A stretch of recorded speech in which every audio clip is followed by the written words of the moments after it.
를 희생하시기까지 하셔서 구원해 주셨습니다.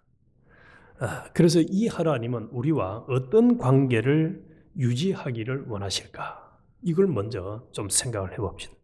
신명기 7장 7절에서 보면은 여호와께서 너희를 기뻐하시고 너희를 택하심은 너희가 다른 민족보다 수요가 많기 때문이 아니라 너희는 오히려 모든 민족 중에 가장 적으니라. 여호와께서 다만 너희를 사랑하심으로 그리고 너희 조상들에게 하신 맹세를 지키려 하심으로 말미암아 자기의 강한 손으로 너희를 인도하여 내시되 너희를 그 종되었던 집에서 애굽 왕 바로의 손에서 속량하셨나니. 우리가 하나님의 자녀로 또 하나님 나라의 백성으로 선택을 받은 것은 잘나서가 아니라는 거예요. 결코 우리가 잘나서가 아니에요. 하나님이 가장 보잘것없는 자들이지만은 우리를 사랑하셔서 선택해 주셨다는 거예요. 그래서 선행이나 실력의 조건 때문이 아니라는 거예요. 그리고 이사야 43장 1절에도 보면 야곱아 너를 창조하신 여호와께서 지금 말씀하시느니라. 이스라엘아 너를 지으신 네가 말씀하시느니라. 너는 두려워하지 말라. 내가 너를 구속하였고 내가 너를 지명하여 불렀나니 너는 내 것이라. 그래서 우리는 하나님 앞에 선택을 받고 하나님 앞에 지명을 받고 하나님의 소유가 된 자들이요. 하나님의 아들 된 자들입니다. 또 주님을 신랑으로 얘기할 때 우리를 신부라고 말씀하시죠. 그래서 네가 물 가운데로 지날 때에 내가 함께할 것이며 강을 건널 때에 물이 너를 침몰하지 못할 것이며 네가 불 가운데로 지날 때에 타지도 아니할 것이요 불꽃이 너를 사르지도 못하리니. 그래서 하나님이 사랑하고 하나님이 택한 백성들은 하나님이 얼마나 극진히 챙기시고 또 은혜를 베풀어 주시는지 모릅니다. 그래서 하나님께서 자신의 백성된 우리를 보호하시고 어떤 어려움 속에서도 함께 하신다는 깊은 사랑을 말씀해 주셨습니다. 그래서 우리는 하나님으로부터 이런 특별한 사랑을 받은 자들이요. 또 앞으로도 받을 자들이요. 영원토록 받아 누릴 자들입니다. 할렐루야죠. 그렇다면 이 사랑에 빚진 자된 우리에게 하나님이 요구하시는 것은 뭘까? 많은 육신의 부모들이 자식들에게 요구하는 것처럼 공부 잘하고 좋은 대학 가서 좋은 직장이나 사업을 해서 돈을 많이 벌어서 많은 헌금을 하는 것을 하나님이 가장 원하실까? 또 아니면 아주 건강하게 사는 것을 원하실까? 아니면 수만 명이 모이는 대형 교회와 교인들을 하나님이 원하실까? 세상에서 유명한 인사들, 아주 세상에 잘 나가는 그런 사람들이 많이 모이는 교회를 원하실까? 만약에 이런 걸 원하셨다면 하나님이 이 자리에 있는 우리들을 예언교회로 부르지 않았을 겁니다. 사업 잘하고 또 공부 잘해서 박사학위 몇 개씩 받아가지고 아주 잘 나가는 그런 사람들을 불러가지고 예언교회 딱 나눠야 11조도 많이 하고 또 영향력도 있고 그렇게 할 건데 하나님이 그렇게 그런 걸 원하시지 않다는 거예요. 예전에 한국에 있을 때 저는 보지는 않습니다만 한 번씩 그 유튜브를 보면은 산에서 사는 사람들 있잖아요. 그 나 혼자 산에 산다 하는 사람들. 그 사람들처럼 산에서 그냥 홀로 그냥 아무 큰 스트레스 안 받고 살아가는 그런 걸 또 하나님이 원하실까? 만약에 그렇다면 하나님이 너희는 세상의 빛이라 한 말씀하고는 또 거리가 멀잖아요. 너희는 산의 빛이라 하지 너는 세상의 빛이 아니잖아요. 그래서 우리를 이 세상에 살아가면서 일반 사람들과 동일한 그런 조건 속에서 살아가면서 하나님이 우리에게 원하시는 그것이 무엇일까? 그 하나님의 심정을 잘 드러내주는 성경이 오늘 이 신명기 6장의 말씀, 나실인의 법, 나실인의 서야. 그래서 우리를 좀 전에 아까 신명기 7장과 이사야 43장을 읽어드렸습니다만은 우리를 선택하시고 우리를 사랑하신 하나님이 얼마나 우리에게 복 주기를 원하는가. 자, 우리 6장, 오늘 이 6장에 아주 잘 나와 있는데 6장 뒤로 넘겨서 24절을 보겠습니다. 24절. 이거는 이제 제사장 축복인데 하나님의 이 제사장뿐만 아니라 성경 전체를 통해서 이 말씀을 반복하고 있습니다. 여호와는 네게 복을 주시고 너를 지키시기를 원하며 여호와는 그의 얼굴을 네게 비추사 은혜 베푸시기를 원하며 여호와는 그 얼굴을 내게로 향하여 뜨사 평강 주시기를 원하노라 할지니라. 그래서 하나님은 막 축복, 복 주시기를 원하시고 그를 위해서 하나님의 얼굴을 제사장에게 비출 뿐만 아니라 우리에게 계속 돌리고 우리를 돌보시고 계시고 또 심지어는 우리와 함께 하시면서 우리를 인도하고 계신다는 사실입니다. 육신의 부모가 자식이 잘 되기를 원하는 것과 비교되지 아니한 그 전지의 지혜와 전능의 능력으로 하나님은 우리를 잘되고 우리에게 복 주시기를 원하십니다. 그런데 문제는 뭐냐? 그런 복을 주고 싶어도 하나님은 아무에게나 주는 게 아닙니다. 자격이 안 되거나 조건이 안 되거나 또 하나님의 마음에 들지 않는 사람들에게는 주시지 않습니다. 그래서 하나님은 좀 심할 정도로 말씀하죠. 조건을. 지난번에도 말씀드렸습니다만 안식일 날은 아무 일도 하지 말아라. 안식일 일 안 하는 사람. 또 너는 나 외에 다른 형상이나 우상을 모양을 만들지도 말고 절하지도 말고 섬기지도 말아라. 심지어는 마음으로 미워하지도 말아라. 다른 여자들을 정해준 짝 외에 다른 여자들을 절대로 범하지 말아라. 그래서 심할 정도로 하나님은 하나님이 정한 규칙과 법칙을 따라서 예수님 말씀하죠. 나를 사랑한 자, 내 계명을 지키는 자란 말씀한 대로 계명을 지키는 삶을 살아가기를 원합니다. 그래서 오늘 이 읽어드린 1절에서 8절까지 쭉 내용이 나실인의 서약이 나오는데 남자든 여자든 하나님 앞에 자신을 드리기로 서약한 사람들은 철저하게 구별된 삶을 살아야 할 것을 말씀하시면서 3절에서 4절에는 포도주와 독주, 또 식초, 생포도, 금포도 같은 것을 먹지 말아라. 그렇게 말씀하셨습니다. 왜냐? 이런 것을 먹고 취하게 되면 사람이 어떻게 됩니까? 해롱해롱하는 거죠. 그래서 잠언 20장 1절에 포도주는 거만하게 하는 것이요 독주는 떠들게 하는 것이라 무릇 이에 미혹되는 자에게는 지혜가 없느니라. 그래서 우리가 하나님과의 관계를 가질 때에 술 취한 사람처럼 해롱해롱하면서 제정신이 아닌 상태로 멀쩡한 상태가 아닌 상태로 하나님과 관계를 가지는 것을 하나님은 너무너무 싫어합니다. 자, 우리 하나님을 사랑하고 하나님을 안다는 것이 어떤 것인지를 하나님을 아는 것이 지혜의 근본이라고 했는데 경외하는 것이 근본이라고 했는데 복 중에 복인데 여기는 우리 트럼프라는 사람을 우리는 다 알죠. 트럼프 대통령이 됐다. 그런데 트럼프와 인격적으로 관계와 교제를 하는 사람이 있는지 모르겠어요. 내가 트럼프하고 어제도 통화했는데 어제도 나하고 주고받았는데 그거는 쉽지 않은 얘기죠.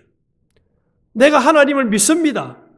또 심지어 오늘 이 아침 자리에 와서 하나님 앞에 예배드리러 왔음에도 불구하고 하나님과 인격적으로 성령을 통해서 교제하면서 하나님은 나에게 욕을 원하셨고 또 하나님은 나를 이걸 책망하셨고 하나님은 24시간 우리의 양심의 문을 두드릴 때에 그 음성을 듣고 순종함으로 하나님이 기뻐하시고 또 은혜를 주시고 또 내가 하나님 앞에 아뢰기도 하고 간구됐을 때 하나님 들어주시고 이런 인격적인 교제를 하는 데 있어서 술 취한 자처럼 흐리멍텅 온갖 이 잡동사니에 취해가지고 교제가 안 되는 이런 것을 하나님은 너무너무 싫어한다는 사실. 그리고 두 번째로는 머리를 깎지 말아라 말씀을 했습니다. 나시린 기간 동안은 머리를 자르지 말아라. 그래서 이 머리카락은 하나님 앞에 드려진 표징이 되는 거죠. 그래서 외적으로도 저 사람은 하나님 앞에 드림이 되었다라는 것을 드러내는 것입니다.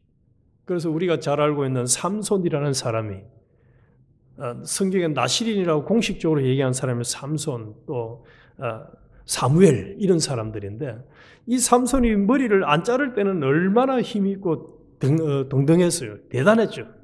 그런데 머리를 자르고 나서 어떻게 했어요? 그만 너무너무 비참한 눈빼임 당하고 비참한 죽음을 맞이하고 말았습니다. 하나님 앞에 헌신하기로 결단한 것을 절대로 변하지 말아야 된다는 거예요. 그리고 시체를 가까이 하지 말아라. 심지어는 부모, 형제, 자매가 죽더라도 가까이 하지 말아라. 그렇게 말씀을 하셨습니다. 그래서 시체는 부정한 것으로 여겨졌기 때문에 하나님과의 거룩한 관계를 계속 유지해야 했습니다. 그래서 하나님과의 특별한 이 관계를 지키기 위해서는 세속적인 감정보다는 영적인 순결을 가장 우선시해야 된다는 것입니다.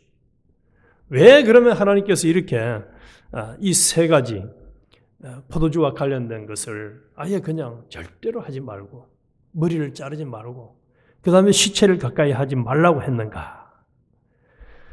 하나님이 이 나시린과의 관계는 하나님의 이 나시린으로 서약한 사람의 특별한 헌신을 통해서 그 사람과 가까이 하고 또 아주 깊은 교제를 하면서 그 사람을 통해서 하나님은 일하시기를 원하셨던 것입니다. 그래서 이것은 이제 이 문제가 생깁니다. 그러면은 오늘 읽은 이 6장에 나오는 나시린이 신약 시대에 와서 오늘 우리에게 어떻게 적용이 되느냐 이렇게 이제 의문이 생기지 않습니까? 그러면 여기에 나오는 나시린이 모두가 신약 시대 오늘 우리에게도 그대로 적용되느냐? 요 문법적으로 문자대로 적용되는 것은 아닙니다. 지금 신약 시대는 왜냐? 이 나시린의 법칙을 우리를 대신해서 예수님이 완벽하게 다 지키셨어요. 그래서 우리는 문자적으로 머리를 안 자르고 또 시체를 가까이 하지 않으면 안 되고 하는 이런 법칙을 그대로 지켜야 될 이유는 없습니다만은 그럼에도 우리는 분명히 기억을 해야 될 것이 오늘 이 나시린들은 구별된 자들이거든. 우리 또한 하나님께서 세상에서 특별히 선택해서 구별시켜 놓은 자들입니다. 거룩한 자들입니다. 그래서 우리 레위기, 지금 민수기 계속해서 하나님이 원하시는 게 뭐예요? 구별된 삶을 살아라는 거 아닙니까? 할 것 하지 말 것, 먹을 것 먹지 말 것, 또 해야 될 것 하지 말아야 될 것. 계속 구별된 삶에 대한 이야기를 하고 있습니다. 그래서 우리는 모든 성도들이 신약시대에 와서는 제사장이 되었죠. 그리고 제사장 된 또 선지자 된 왕된 우리에게 하나님 원한 것은 세상과 다르게 살아라는 거예요. 그래서 로마서 12장에서도 너희는 세상을 본받지 말아라 하고 분명히 말씀했습니다. 그리고 구별된 우리에게 그러면 어떤 법칙을 따라 살기를 원하시느냐? 갈라디아서 5장 15절 이하의 말씀대로 성령의 인도를 따라서 살기를 원하십니다.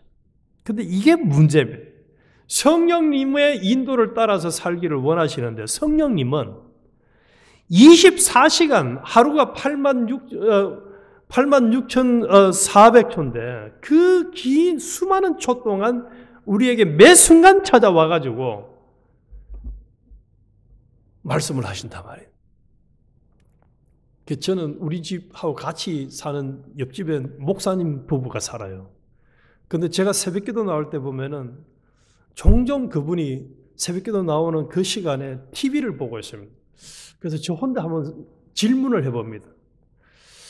과연 저 목사님에게 하나님이 이 새벽 4시에 텔레비 보라고 하셔서 텔레비를 보고 있는 것일까? 나는 질문을 한 번씩 해봅니다. 아니면은 성령님은 텔레비 보라 소리 안 하는데 본인이 텔레비를 보고 있다면은 이거는 나시린의 교훈, 더 나아가서는 구별된 제사장, 성도, 신부로서 하나님 나라의 백성으로 살아가는 삶은 전혀 아닌 거예요. 전혀 아닌. 성령님이 하라고 하는 것을 하지 않는 것은, 진리의 법칙을 어기고 하는 것은, 이거는 나시린이 머리 자르는 행위요, 술을 먹는 행위요, 시체를 만지는 행위와 동일한 행위. 소금으로 비유하면 맛 잃은 소금. 그래서 우리는 철저하게 우리가 이제 이 구약 시대의 나시린의 이 외부적인 법칙은 지키지 않는다 할지라도 우리가 거룩한 삶을 떼고 구별된 삶을 살아가는 이것만큼은 우리는 죽는 그 순간까지 계속 적용을 해야 합니다. 계속 적용을 해요. 그리고 이 나시린들은 철저하게 하나님 앞에 온전히 헌신된 자들이잖아요. 헌신된 자. 우리 자신들을 하나님 앞에 온전히 헌신된 삶을 우리 또한 살아야 돼요. 그래서 우리 하나님이 우리에게 요구하는 것은 너희는 마음을 다하고 뜻을 다하고 힘을 다하고 목숨을 다해서 주 너희 하나님을 사랑하라. 그렇게 말씀을 했습니다. 그다음 적당히 예수 믿어라. 적당히 살다 와라. 이렇게 요구하신 분이 아니 죽도록 충성하라는 거예요. 죽도록 충성. 그래서 우리는 어디에 가서 무엇을 하든지 항상 그곳에서 나는 구별된 사람인데 또 구별된 삶을 살아야 하는 성도인데 과연 이 자리에서 이 순간에 성령님이 내게 무엇을 요구하시는가 하는 그 하나님의 음성과 하나님의 뜻을 따라서 순종하는 삶을 살아요. 나시린들이 일반인들이 살아가는 그 법칙을 따라 안 살듯이 우리 또한 세상의 유행이나 풍조나 사람들이 살아가는 그런 것을 따라서 살아서는 안 된다는 거예요. 안 된다는 거예요. 그 사람들은, 세상 사람들은 성경 안 봐도 전혀 문제가 없고 기도 안 해도 전혀 문제가 없어요. 또 심지어는 사기를 치고 뭐 이상한 짓을 해도 세상적으로는 잘 살아가는 경우들이 있어요. 그러나 우리는 그렇게 살면 안 된다. 우리는 하나님이 정해준 법칙 외에 오늘 우리 매 순간 찾아오셔가지고 말씀하시는 성령의 음성을 듣고 살아가는 그것이 아닌 모든 우리는 정상적인 삶을 살아가는 것이 아닙니다. 하나님이 우리를 온전히 사랑하시듯 우리도 하나님을 온전히 경외하고 사랑하는 삶, 그것은 구별되게 계속 성령과 진리를 따라 순종하는 것 외에는 없습니다. 그래서 우리도 하나님이 우리를 보시고 너는 나를 참 온전히 사랑하는구나.